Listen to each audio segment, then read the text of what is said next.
Assalamualaikum warahmatullahi wabarakatuh. Salam sejahtera bagi kita semua. Om Swastiastu, Namo Buddhaya, dan salam kebajikan. Anak-anakku sekalian, kelas 11. Pada pertemuan kali ini kita tetap melanjutkan pada pertemuan yang pertama berkaitan dengan materi KD 3.12 tentang proposal. Tapi sebelumnya Bapak ingatkan, setiap kegiatan tatap muka kalian harus memakai masker, jaga jarak, dan cuci tangan dengan air mengalir. Anak-anakku sekalian, pada materi kali ini kita lanjutkan ke materi KD 3.12 berinisial kelas 11, lanjutan pada materi yang kemarin yang sudah Bapak share di YouTube. KD 3.12 mengidentifikasi informasi penting yang ada dalam proposal kegiatan atau penelitian yang dibaca. Kemudian 3.12.1 mengidentifikasi isi tiap-tiap unsur proposal. Kemudian 3.12.2 menyunting proposal yang dibaca dengan cara melengkapi informasi yang kurang lengkap.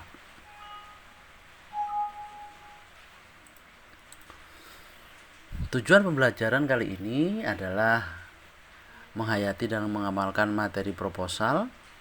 Yang kedua, menguasai materi proposal.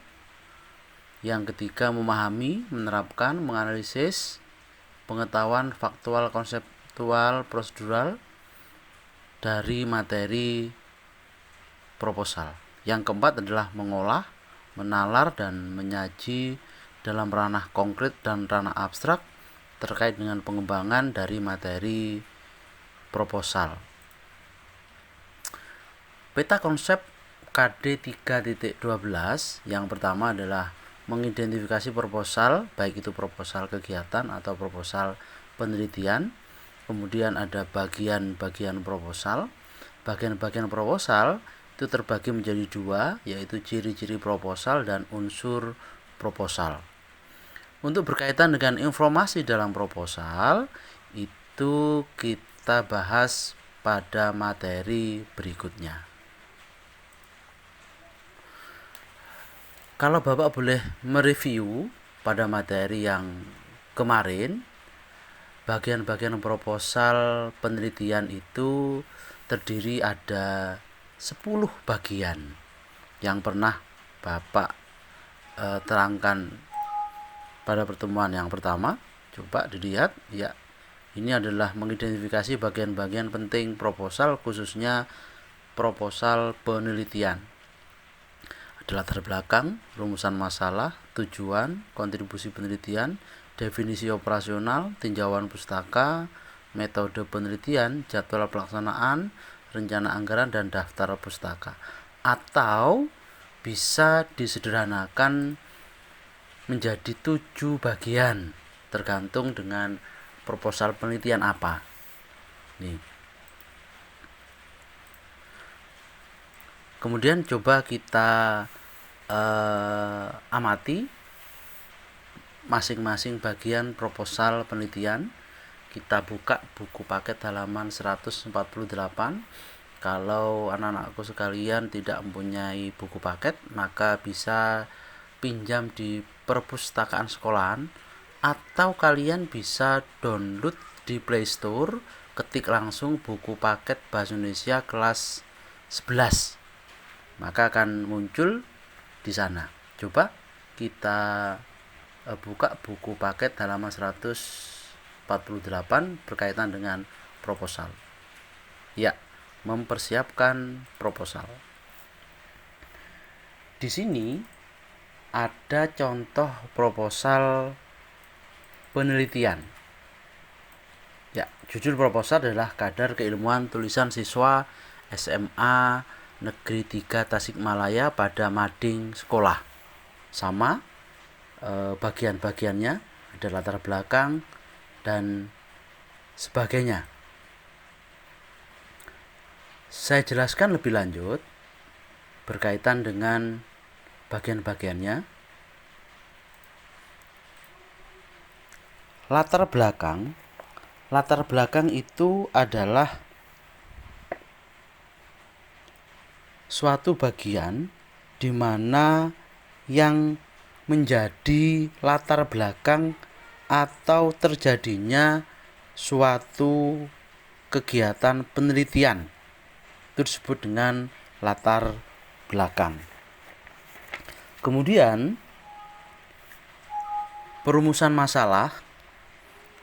Penelitian terhadap tulisan ilmiah para siswa SMA 3 Tasikmalaya yang dipublikasikan pada majalah Dinding dimaksudkan untuk memperoleh gambaran yang jelas dan komprehensif tentang kadar keilmuan tulisan yang berkaitan dengan aspek kebahasaan dalam keilmian tulisan. Jadi maksud dari rumusan masalah ini adalah berkaitan dengan aspek kebahasaan. Nah, penilaian terhadap unsur kebahasaan dimaksud untuk mengetahui kecenderungan pengguna unsur teknis. Nah, berdasarkan uraian yang Bapak jelaskan, bisa disimpulkan bahwasanya perumusan masalah itu tentang berkaitan dengan fokus penelitian, bagaimana kadar keilmuan tulisan para siswa, bagaimana kadar keilmuan kosakata yang ditulis oleh para siswa di mading sekolah. Itu tujuannya perumusan masalah seperti itu. Selanjutnya berkaitan dengan tujuan.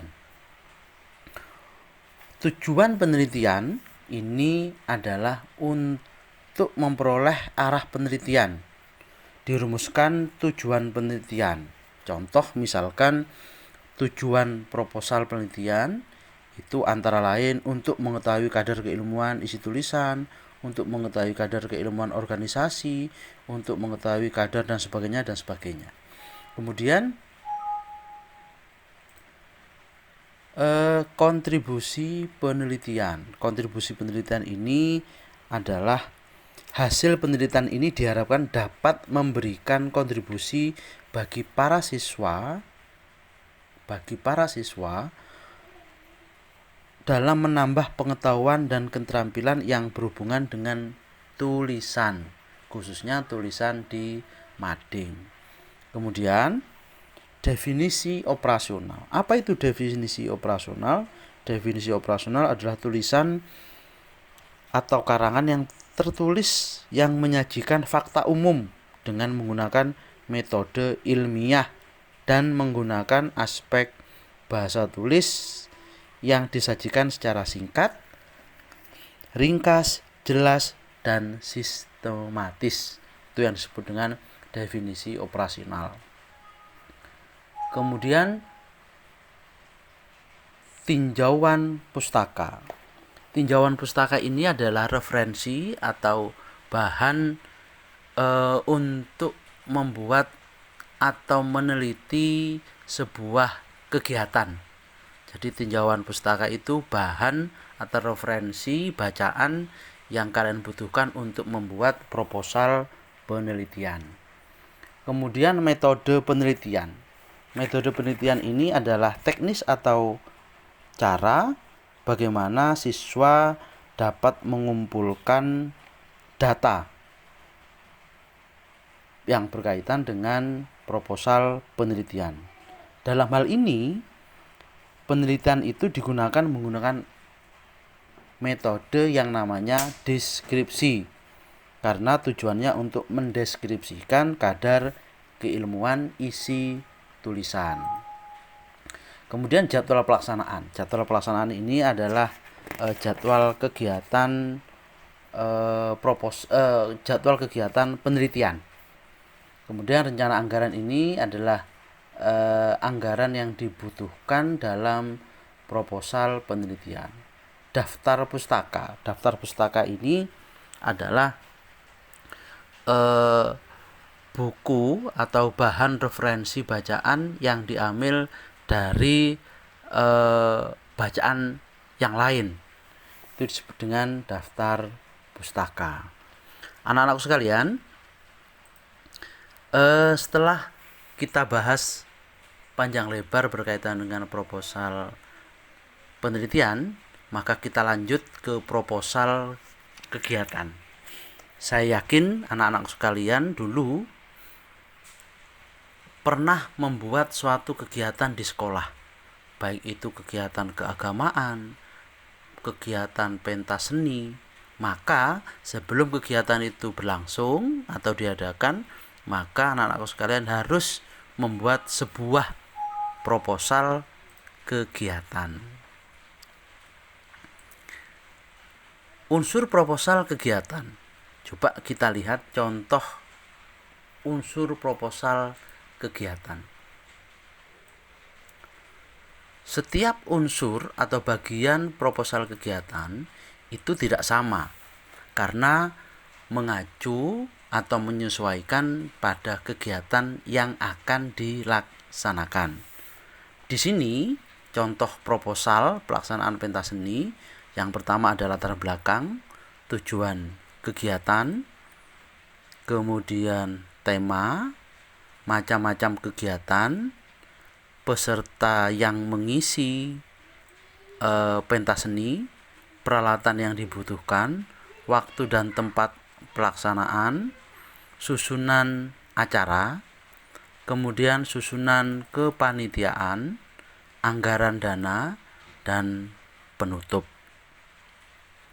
Coba kita lihat contoh referensi lain supaya anak-anak sekalian bisa membandingkan kegiatan itu bagian-bagian proposalnya tidak sama, tapi menyesuaikan dengan kegiatan yang akan dilaksanakan.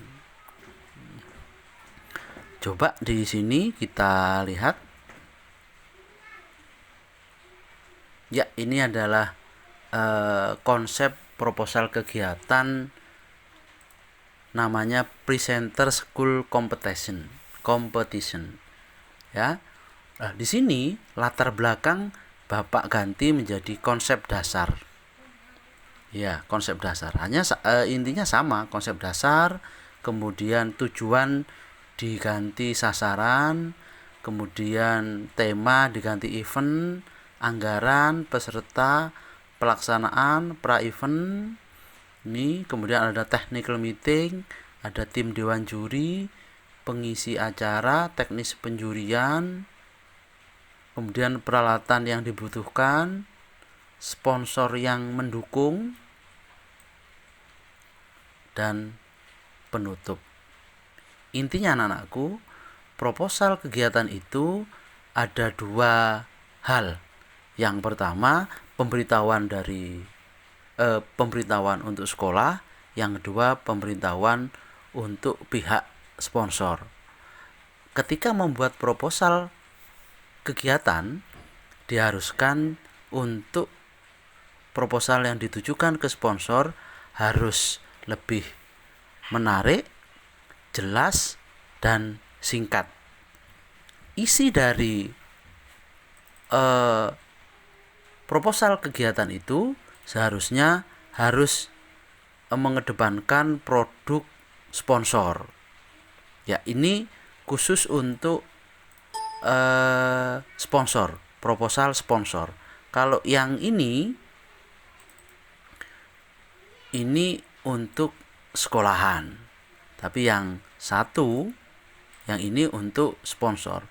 Konsep dasar atau latar belakangnya bahasanya sudah berbeda. Ini bahasanya sudah berbeda dibandingkan dengan sponsor. Lah, bahasa sponsor untuk sponsor adalah contoh saya jelaskan, saya bacakan. Konsep ini dilatar belakangi oleh banyaknya siswa dalam berkomunikasi menggunakan ponsel. Yang akan kami laksanakan merupakan sebuah event yang dibuat untuk mengangkat tidak saja citra musik semata, tetapi juga sebagai sarana komunikasi antara pihak sponsor dan masyarakat luas yang sekaligus sebagai ajang untuk membuat image perusahaan yang mempunyai nilai lebih. Artinya, kita harus membuat konsep proposal itu menjunjung tinggi produk yang dibuat atau disuguhkan oleh sponsor. Bahasa konsep dasar atau latar belakang beda dengan bahasa yang ditujukan untuk sekolahan. Ini anak sekalian.